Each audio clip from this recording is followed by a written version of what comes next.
குரல்மொழி அவர்களை அறம் சார்ந்த அமைப்புகளின் பங்கு என்கின்ற தலைப்பிலே இங்கே நம்மிடம் நல்லுரையாற்ற அன்போடு உங்கள் சார்பாக கேட்டு அமைகின்றேன்.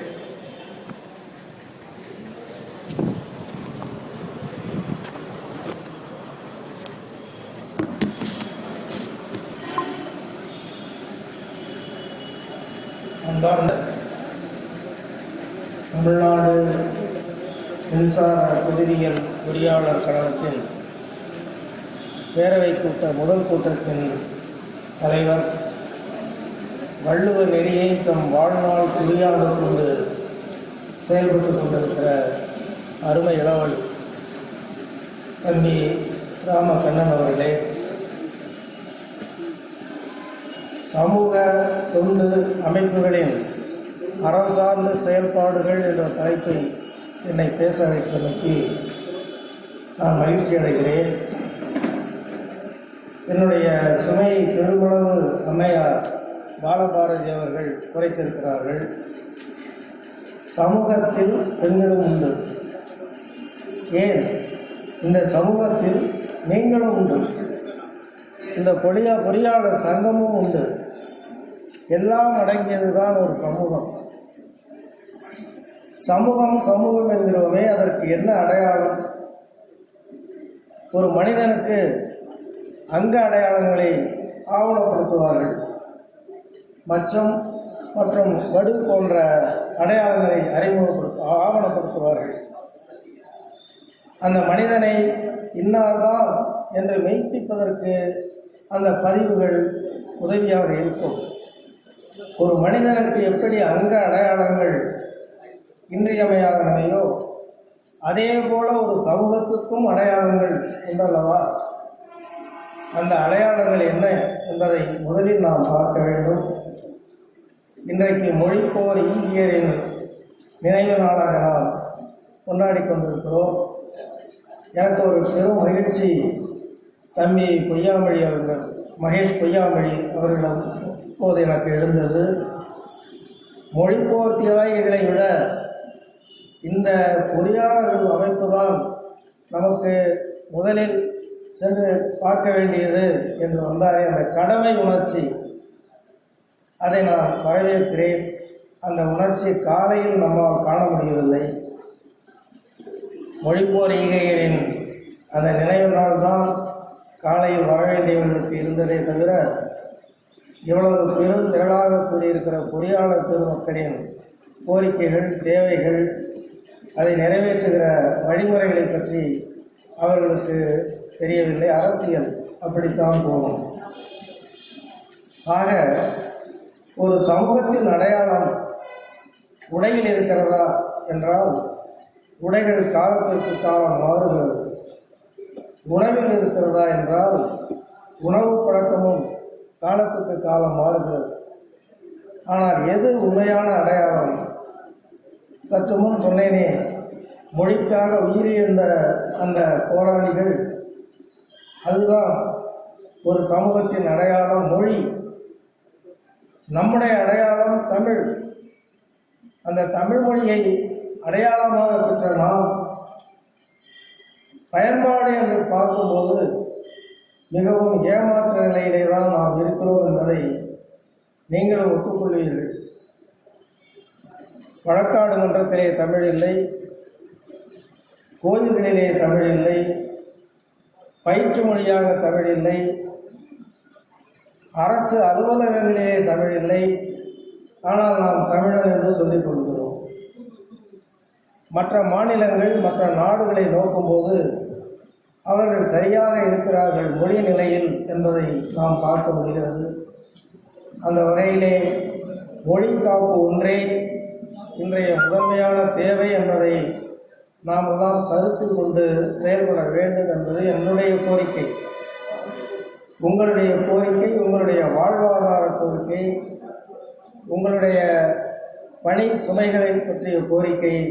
ஆனால் இந்த சமூகம் நம்மிடம் எதிர்பார்ப்பது மொழி ஆளுமை, மொழி காப்பு.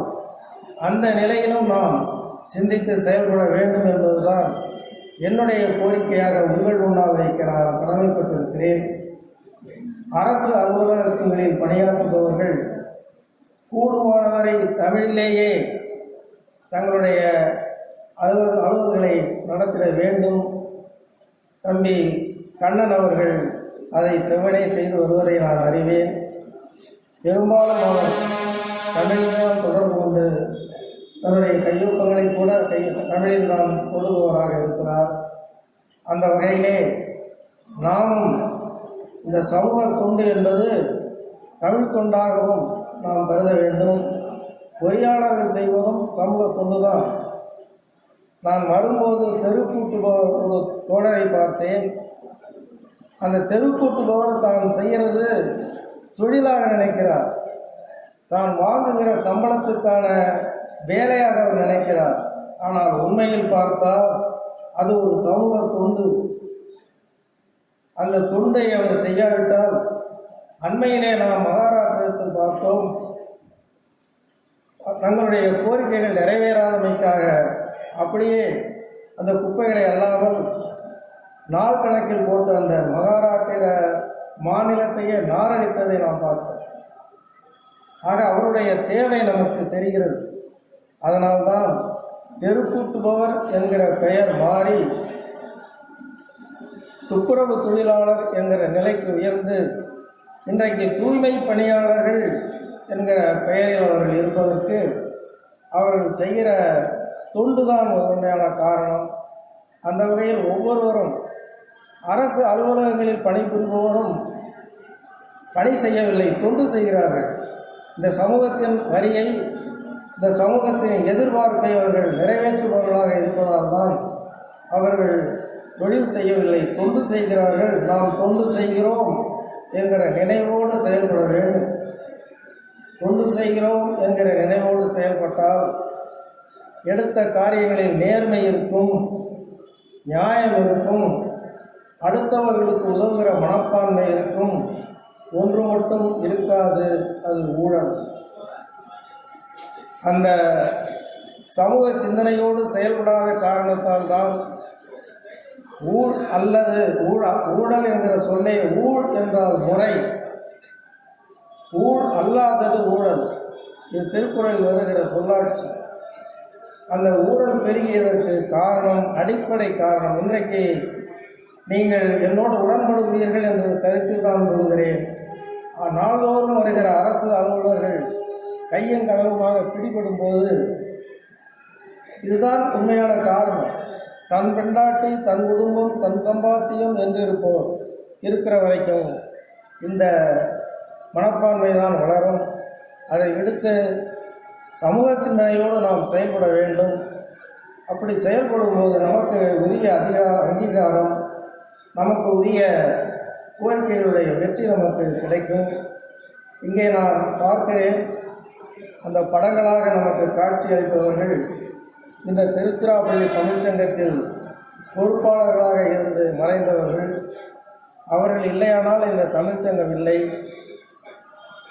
அங்கே நமக்கு குன்றக்குடி அடிகளார் இருக்கிறார்கள். தம்பி கண்ணன் சொன்னான், நான் அவரோடு ஒரு 6 மாத காலம் நூலகராக இருந்தேன் என்பதை விட பயிற்சியாளராக அவரிடம் நான் இருந்தேன். அவரிடம் கற்றுக்கொண்ட பல பாடங்கள் இன்றைக்கும் எனக்கு உதவியாக இருக்கின்றன. நேர்மின்வாய் எதிர்மின்வாய் என்று சொல்வது போல 2 மின்வாய்களாக செயல்பட்டவர்கள் தவத்திரு அடிகளாரும் தந்தை பெரியாரும் அவர்கள். இந்த 2 மின்வாய்களும் இணைந்ததால் தான் தமிழ்நாடு தன்மான ஒளி பெற்று இன்றைக்கு திகழ்ந்து கொண்டிருப்பதை நாம் மறுக்க முடியாது. தொண்டு செய்து பழுத்த பழம் என்று பாரதிதாசன் சொன்னானே, அது இருவருக்குமே பொருந்தும். அந்த வகையிலே தொண்டு என்பது, சமூக தொண்டு என்பது அடிகளாரிடம் பார்க்கிறோம், வள்ளலாரிடம் பார்க்கிறோம், இன்னும் பெரியாரிடம் பார்க்கிறோம், அண்ணா அவர்களிடம் பார்க்கிறோம். அந்த சமூக தொண்டு நின்று நிலவ வேண்டும். சமூகம், தொண்டு, அடுத்தபடியாக அறம் சார்ந்த செயல்கள் என்று குறிப்பிட்டிருக்கிறார்கள். அறம் சார்ந்த செயல்கள் என்று சொன்னால் அறம் சாராத செயல்களும் இருக்கின்றன என்பது நமக்கு தெரிகிறது அல்லவா? இருக்கின்றன. அறம் சாராத செயல்கள் இப்போதும் இருக்கின்றன. அந்த அறம் சாராத செயல்களால் நம்முடைய சமூகம், தமிழ் சமூகம் பல வகையிலும் பாதிக்கப்பட்டு கொண்டிருப்பதை நாம் பார்க்கிறோம். அறம் என்பதற்கு பரிமேலழகர் சொல்லுகிற விளக்கம், மனுநூல் முதலிய நூல்கள் விளக்கியன விளக்குதலும் ஏற்பன செய்தலும் என்று மனுநூலை அடிப்படையாக கொண்டுதான் திருக்குறள் இயற்றப்பட்டது என்று முதலில் அடிக்கோடு போட்டவர் பரிமேலழகர். அவர் வழித்தோன்றர்கள் தான், அவர் வழியிலே வந்தவர்கள் தான் நாகசாமி முதலியவர்கள் மனநூல் தான் திருக்குறளுக்கு அடிப்படை என்று கதை கட்டி கொண்டிருக்கிறார்கள். நாமும் அதை எதிர்த்துகிறோம். அந்த மனு சொல்லுகிற செய்திகள், அம்மையார் பேசினாரே பெண்கள் நிலை என்பது, பெண்களை எந்த அளவுக்கு தாழ்வாக காட்ட முடியுமோ அந்த அளவுக்கு தாழ்வாக கொச்சைப்படுத்திய நூல் மனுநூல். அதனால்தான் மனோன்மணியம் எழுதிய சுந்தரனார் சொன்னார், வள்ளுவரசை திருக்குறளை உள்ளுவரோ மனநீதி ஒரு குலத்திற்கு ஒரு நீதி என்று கடிந்து சொன்ன காரணம் அதுதான். ஆக சமூகம் என்பது அறிவு நிலையிலும் தொண்டு நிலையிலும் தன்மான நிலையிலும் உயர்ந்து விளங்க வேண்டும் என்ற அடிப்படையில் தான் நான் கடைசி பேச்சாளர் ஆக இங்கே நிற்கிறேன் உங்கள் முன்னால். உங்களில் பலர் எப்போது முடிக்கப் போகிறான் என்று கூட எதிர்பார்த்து கொண்டிருப்பீர்கள். உங்களுடைய அந்த எண்ணத்தை நான் நீட்டிக்க விரும்பவில்லை. ஆகவே மொழி நலன் காப்போம், இனநலம் மீட்போம் என்று கூறி வாய்ப்புக்கு நன்றி கூறி விடைபெறுகிறேன். நன்றி, வணக்கம்.